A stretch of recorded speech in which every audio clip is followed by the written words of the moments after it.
welcome back to On the Go with Guri, a podcast where I, your host, talk about anything and everything on my mind. We're going to be talking about friendship. Yeah, friendship, we're going there. This is a topic I feel pretty passionate about. I've had my fair share of experiences with this. Ups and downs, highs and lows, roller coaster rides, the whole ordeal. I think I've had my fair share, and I kind of want to share with you guys some of the things that I've learned from my experiences. And maybe you guys can take some inspiration from what I say and piece together your own experiences and your own situations, and maybe it will help you down the line. Just want to give you guys a heads up. If I am looking in this direction, it is because I have some notes, because I've been slowly cooking on this episode. I've been slowly cooking because, like I said, it's a topic that I strongly wanted to make an episode about. So every single time I would think of an idea, I would write it down on the notes app.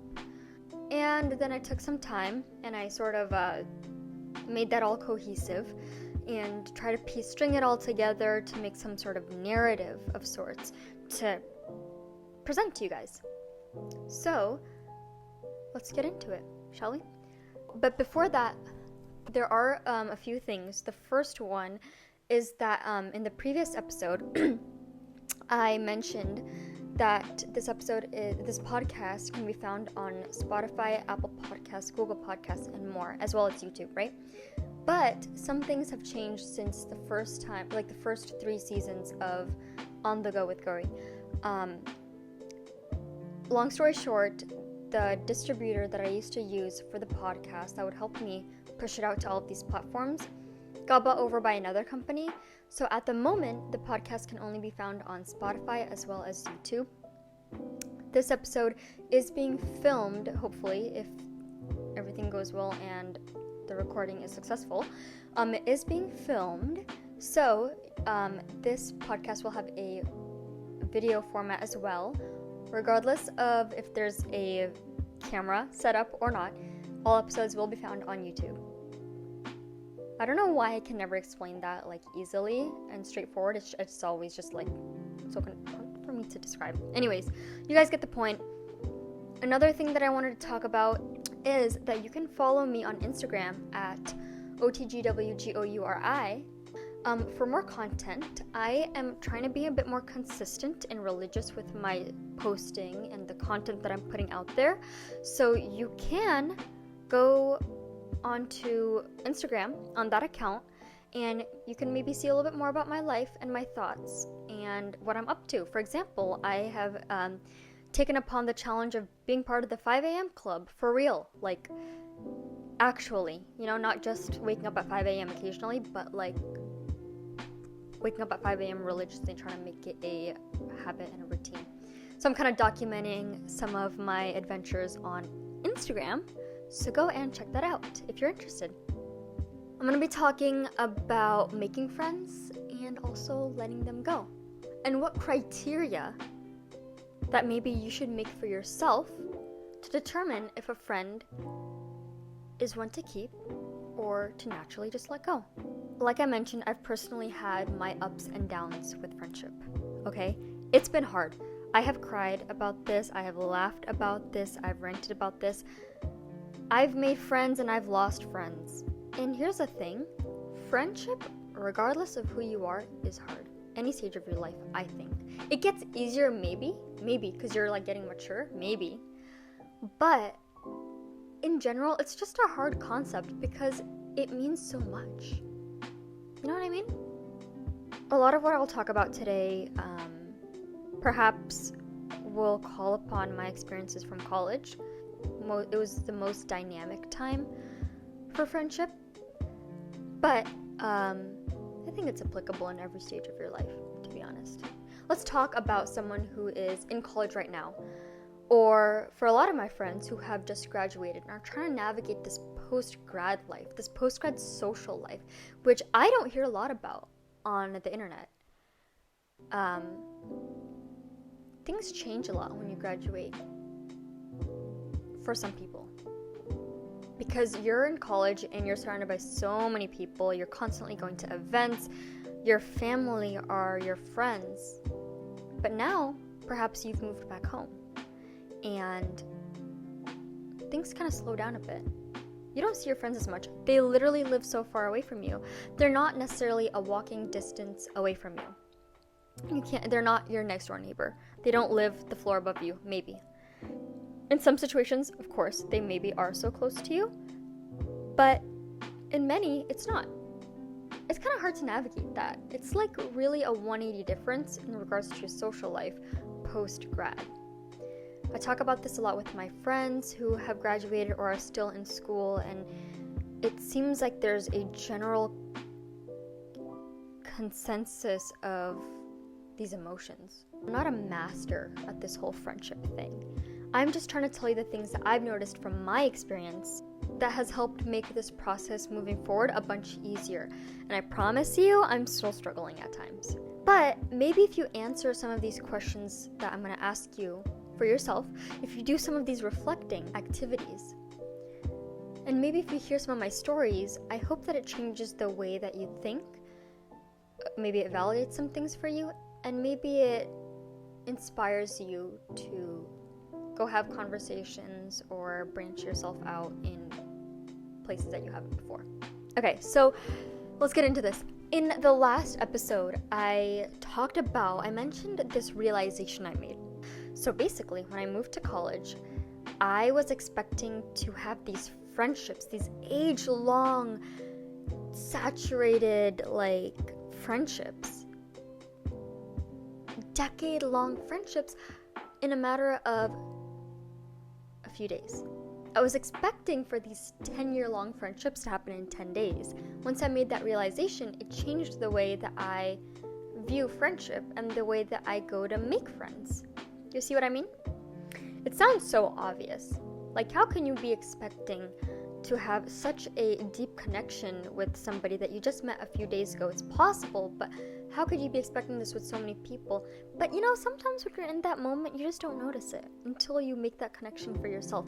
And when I did, it kind of really changed the pace for me, and it gave me an action item to go chase, which lifted my spirits because I knew there was something that I could do to fix my situation when I was feeling a little bit lonely and a little bit depressed. Once I clicked it for myself, I realized I needed to relearn, though, how to make friends. When you're growing up, a lot of us stay in the same area from elementary school to middle school to high school. We're in the same area. Even if you move cities, you're kind of generally in the same area. Sometimes, most times, which was the case for me. I was in the same environment growing up. This environment is inclusive of the people and the culture. In general, my friend group was pretty constant, with the occasional addition or removal, naturally, of a person here or there as you're growing up. But in general, the core was constant all throughout. So while I was incredibly social with all of these people and all throughout high school, and I had these mini friend groups, and I had, all these people that I had grown up with, I was not necessarily meeting new people every day. And that's normal, right? Most people go to high school with the same group of kids you went to elementary and middle school with. So it's normal to have that OG core group, and then perhaps it shrinks as people grow up and as people change. That's a key. I'll talk about that later. Now you're in college. Totally new environment, new culture, new responsibilities, and you have to make friends because these friends are going to be the family away from home. When I was so homesick and missing my family, my parents and my sister, I realized that the people I'm surrounding myself with, my friends, are my new family. They're the people that are going to be checking up on me. They're going to be keeping me in check, perhaps. They're going to be motivating me, inspiring me. They're the people I'm going to be talking to. They're going to be the people I have my meals with. They're the people I'm going to be cooking with, they're doing my homework with. They're my family. These friends are going to be your family away from home for the next 4 or so years. So you realize friends are incredibly important. You're going to be mixed with people from all over the country and from all over the world. These people are different. They've been raised differently. They have different cultures. They have different norms. Everybody's different. It's not your regular hometown anymore. It's people that may be alike to you in some ways and completely 180 different in others. And you have to learn how to adapt with that and how to kind of sort out and filter through these thousands of people and who's going to be your family. You're picking and choosing who's your family at this point. Not everyone is going to be the fit for you, and that's okay. You got to learn how to accept that. Even if they're an A1 person, if they're a perfect person, maybe they're not the fit for you, and that's okay. Be okay with that. So you realize that since you're surrounding yourself with these people and they're becoming your family, it's important, it's critical for you to find these friends that lift you up and not drag you down. And I know that sounds obvious, but I want to tell you it's important for you. That's a clear distinction you got to make when you're evaluating if a person's going to be your friend or not. When you're in the midst of it, when you're kind of getting blurred by all of these factors and these social things and these friend groups, and you're getting persuaded and pushed around, it's important. It's kind of hard to tell all of these things. It's obvious from an outside point of view, right? Hindsight is always 20/20. From an outside point of view, or when you're looking in the past, it's always easy to tell. But when you're in the middle of it, it's hard. The waters are muddy. Vision is not clear. So try to remind yourself that the person that you're choosing to be your friend should be helping you, not dragging you down, okay? And you're obviously, duh, I do not want to be friends with a snake. But you're not going to know it until after the fact, and that is okay. The best you can do is be proactive and take care of your future self now. So there are a few things that you need to do, one of which has to do with reflecting. You need to think about the person that you are. Who are you? What do you have? What do you prioritize? What can you sacrifice? What are your goals? Start thinking about these things. Start to let these thoughts kind of go through your mind and let them simmer, let them cook, let them marinate. After reflecting about yourself, you need to think about where you are in life. What do you need right now? Okay? Think about your life as a pie chart. That's what I do. Think about the balance that you want to acquire. What % of your life do you want to be career focused? Do you want it to be academic focused, health focused, social focused? These are just some topics. Passion focused, perhaps. Exploring focused.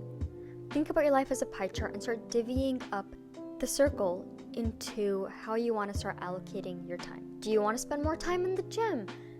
Think about those things. It's going to be a really good exercise just for yourself in general too, not just in regards to friendship.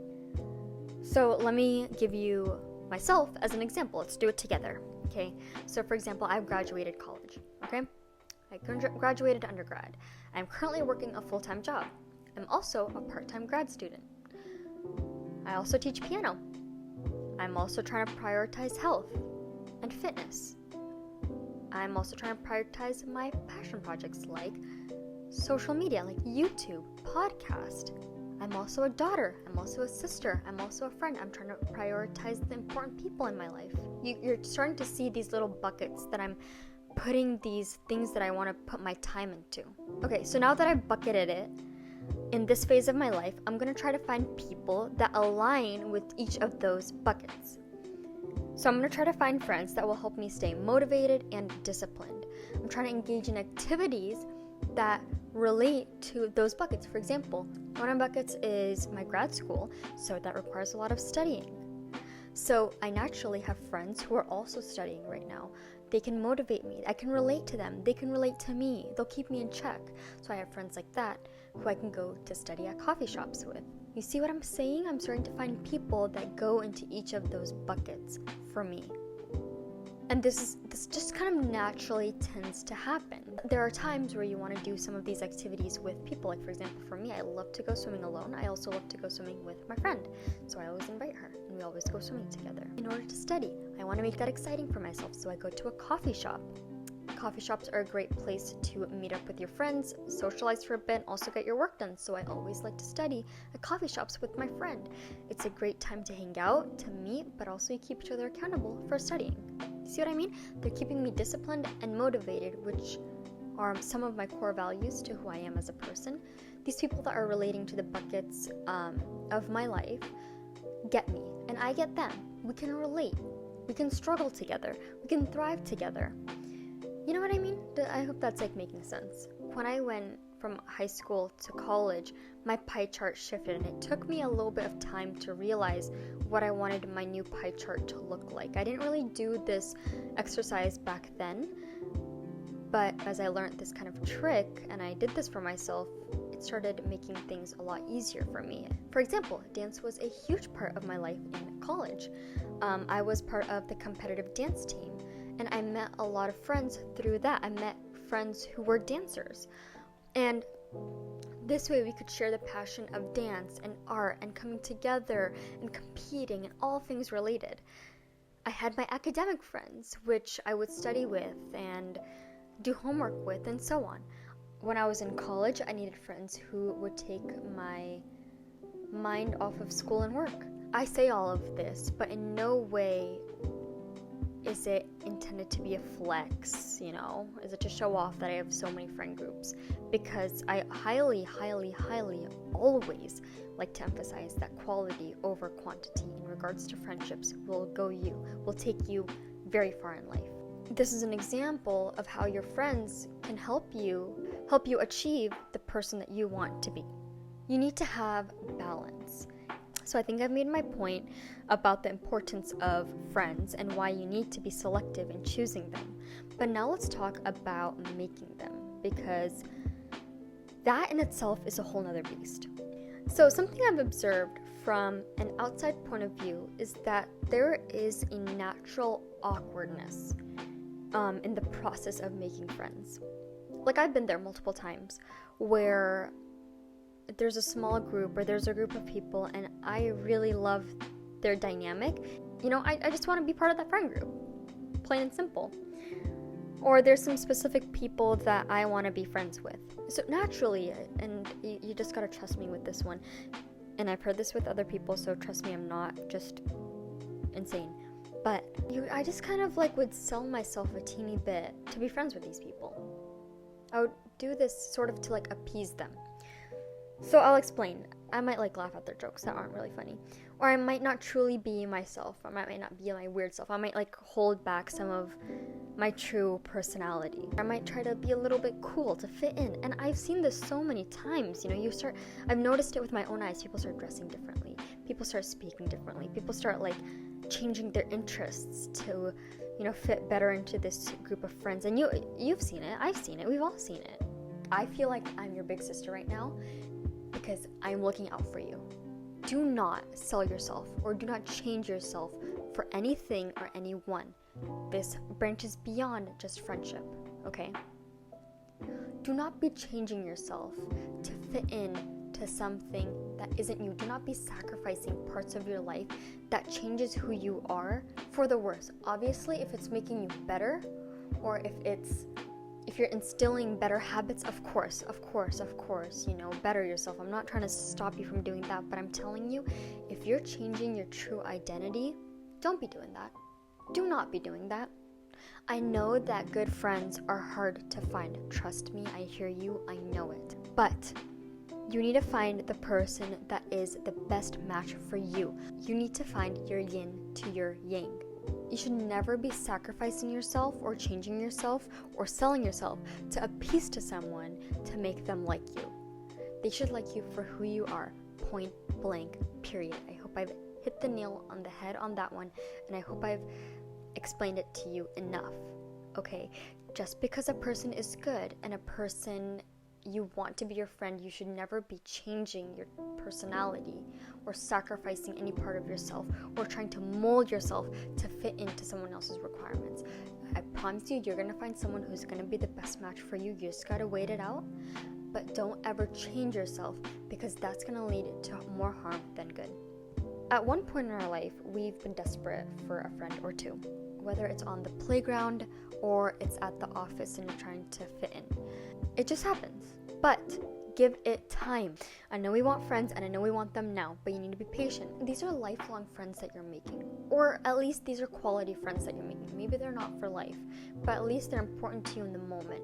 So don't rush this kind of thing, because it's something that you don't want to rush. I don't want to see you ever changing or putting yourself down for anyone who is a friend. And if you're just listening to this episode, I'm putting friend in quotation marks, because trust me, a true friend is someone who you feel totally comfortable with, you could be your true self with, who is non-judgmental at all, is the first person that you can call when there's something exciting and you're not afraid of them being jealous or being envious or having an ill intention. A good friend will always look out for you and will always keep you in their thoughts. They're out there. You just gotta find them. Until then, it's never worth to sacrifice on that aspect of your life. And I get it. It's hard. No one wants to be alone. I've seen this play out far too many times. But remember, you're nobody's sidekick, okay? Don't let them drag you around like a doll. You need to be smart. Trust me, quality over quantity. Sometimes you just want to have a lot of friends around you, and in those instances, you're surrounding yourself with maybe acquaintances at best. Don't tolerate any disrespect for the sake of having a lot of friends. Remember, everything you do and everyone that you surround yourself with is building your identity and building who you are. You need to know your worth. Don't let anybody take that away from you.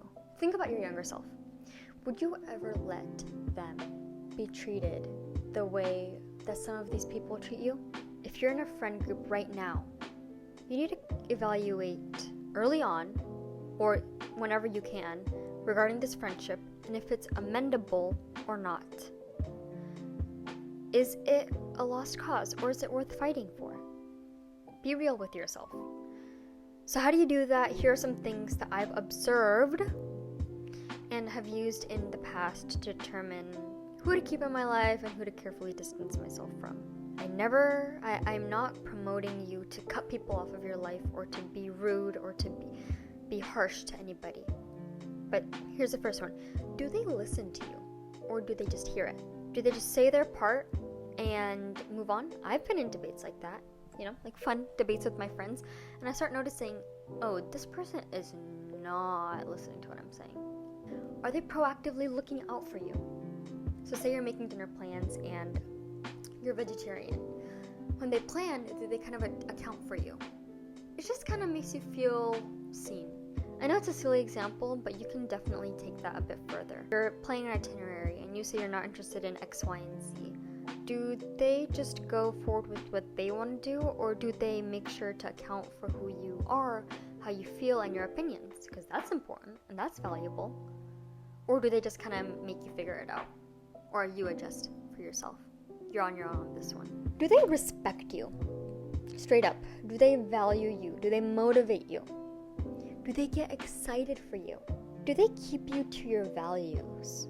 Do they handle mature conversations well? Okay, this one's kind of interesting. For example, if you tell someone that, and I've done this before, where someone was doing something that made me feel uncomfortable. Okay, first few times I let it go. Later, I started realizing, so I had one of two options. One, do I go and trash talk this person behind their back and tell everybody what's going on and make them feel bad for me? Or do I just go up and tell this person how I feel? Look, we're mature. We're growing up. We don't have time to be dilly-dallying and dirtying the waters with this circus, with this drama. Cut it out, okay? Go tell the person how you feel. If it's a friendship that is worth fighting for to you, then go and have that conversation. Just go tell them, hey, look, what you're doing is making me feel uncomfortable. I don't like it. If they're a true friend, they're gonna adjust their behavior for moving forward. If they're not, They might be gaslighting you. They may not be listening to you. They might just be hearing you, or they might take offense to what you're saying.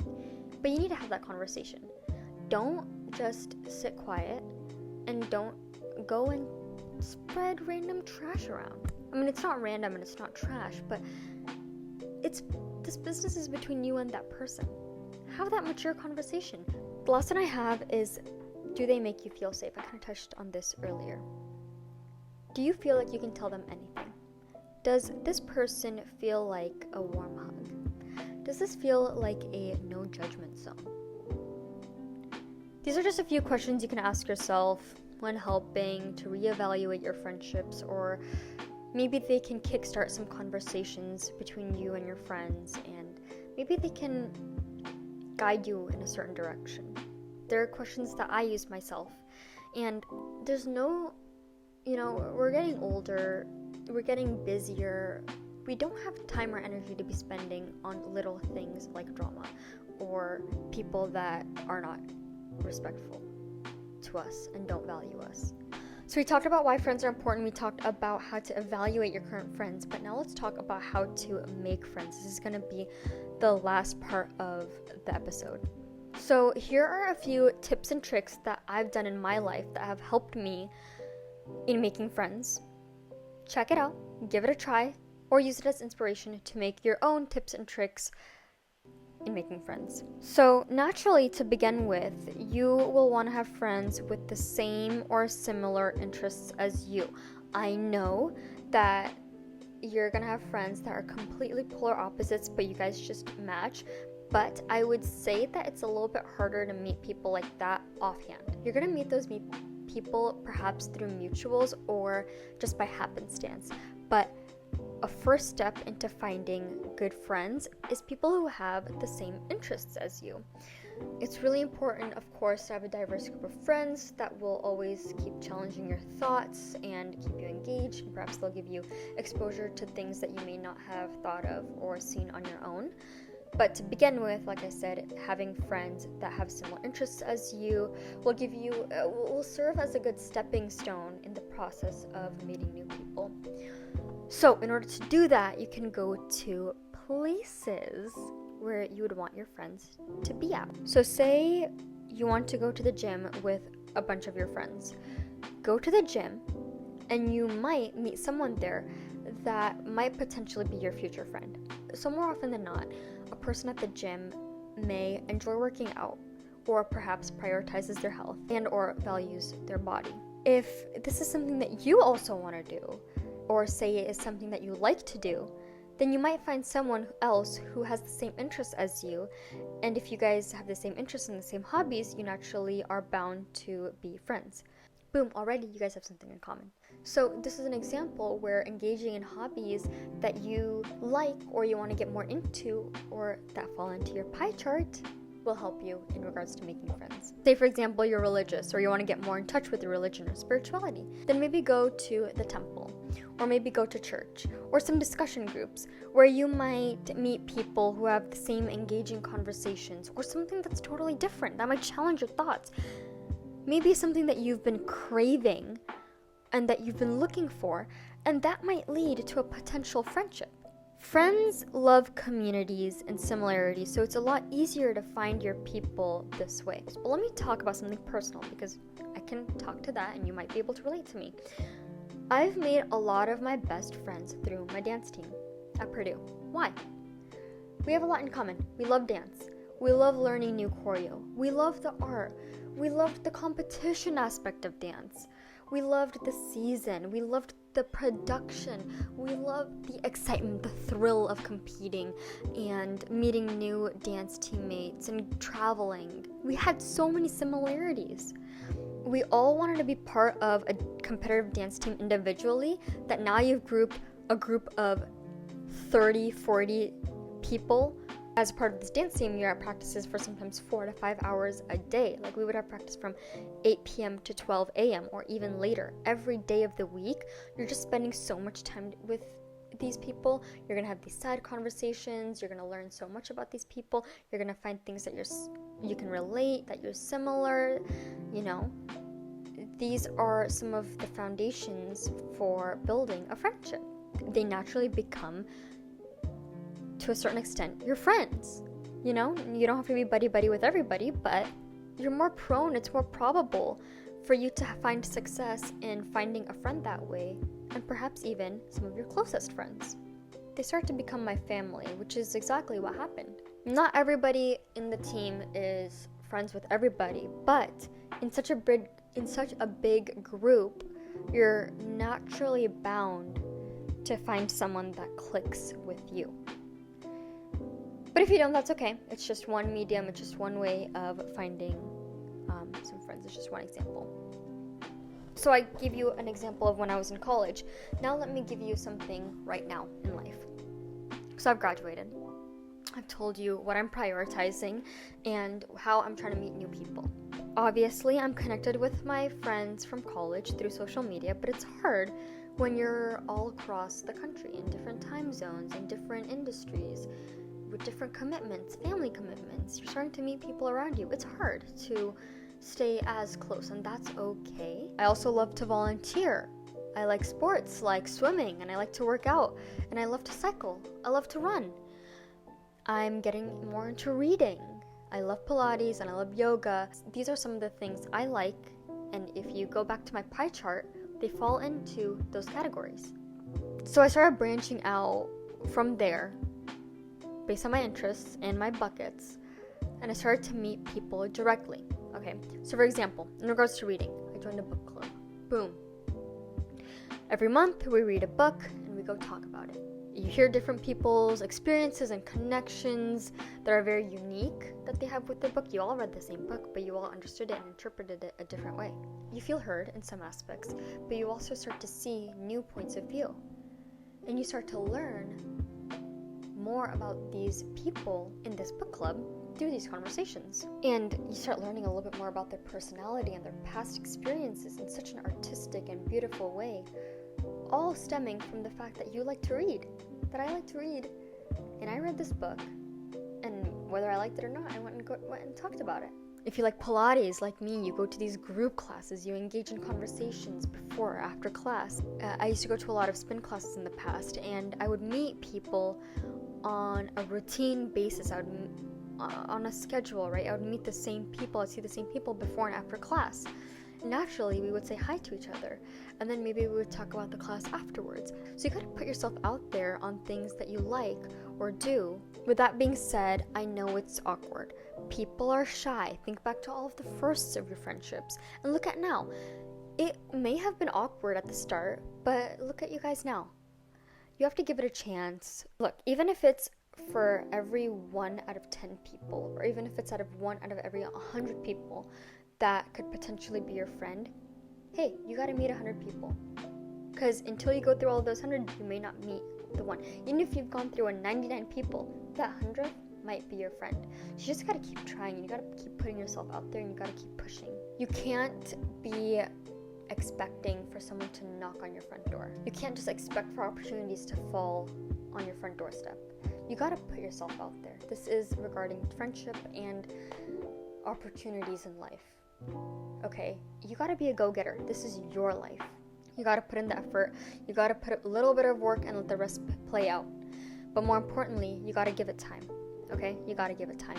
You know, I was expecting these 10-year-long friendships within a matter of 10 days, and that's just not possible. So here's a glimmer of hope, perhaps. Over the course of my 4-ish years at Purdue, I met people every single semester that I was shocked how I lived life without them before. They gave me such great new experiences. It keeps me excited because every semester I was like, okay, I'm done. This is probably my final group. Or, you know, I've probably exhausted all of the people that might be my friends. And next semester I meet somebody new. I meet new friends. Through mutuals. So, granted that you're putting in the work, and if you're having a hard time meeting people or making friends, or if you're having a hard time with the friends that you have right now, make sure to reflect and evaluate who you are and where you want to be. Another thing that I know is that letting go of friends can be hard. It can feel like you're giving up years of friendship and all the memories that went into that friendship. But I really don't think that you should see it that way. Rather, if there's somebody that you've noticed that doesn't align with you, and you've made the conclusion that this person isn't going to change or this isn't going to work out, and you personally have the conclusion that perhaps this isn't something putting effort into or making work, and you think that the best solution is to let go or to distance yourself, but just prioritize yourself. You can just appreciate everything that you've had in the past, okay? You don't need to be sad that it's over, but rather you can just be happy that it happened, because the reason why you enjoyed it so much while it happened is because it offered so much to you. There's so many positive experiences and happiness surrounded with that. Enjoy all of that. Enjoy all of those little ins and outs, but don't let that carry over into why it's not there right now, because I promise you, you need to realize that people change. You change. People change. Those memories and those experiences taught you so much that you need to be selfish here. Try to take it for what it was for you. How much did that friendship benefit you? How much did you enjoy? How much did it teach you? In that phase of your life, that was something that you needed, and you got it. And now it's different. Now you're in a different phase of your life. Things are changing. You're changing. So is the other person changing. People change. People's needs change. So it's okay for people to grow and move on, including you. So are you. You're changing and you're growing and you're moving along. It feels like you're constant. Everybody else around you is just growing up, but no, so are you. And realize that that might also have a role and an impact on who you're surrounding yourself with. Your needs are going to change. It's okay if people change, because so are you. So please be understanding, be compassionate, and be positive. It's never the end of the world. Never the end of the world. There's tomorrow and then there's the day after. You have many opportunities. So don't get too hung up on things that didn't work out. Be happy that it happened. Be grateful it happened. It's never easy. It's never easy. But I want to tell you that it's going to be okay. I want you to try to think of 3 different times that there's been a change in your life and you've distanced yourself from friends. In the future, you've met new people. You've met new friends. It was not the end of the world. It never was and never will be. Okay? Remind yourself of that, because that's what you use as fuel and motivation to take you forward in times that are dark. With that, I will let you guys go. This has been a long episode. I think editing it is going to be an absolute interesting roller coaster, just as friendships are. But I really enjoyed thinking about this one. I think it was a good reflection for me, and hopefully it was cohesive to a certain angle to you. I really tried for it to be, but I really enjoyed drafting it up, sharing my thoughts, just honestly prepping for this episode itself. Sometimes talking to you guys is like talking to my younger brother or sister. So that's why these episodes are called Didi's Discourse. Didi means older sister in several Indian languages. And that's what I feel like sometimes. I'm like your older sister. I'm your Didi. And this is my discourse. It's kind of like me giving you advice. You're like my best friend. And I'm trying to show you everything that you are to yourself, because I see it. And you need to too. At the end of the day, we just want to be the best versions of ourselves. So all we can do is keep striving for the best. And with that, I will let you guys go. I can't wait for this episode, and I can't wait for the next.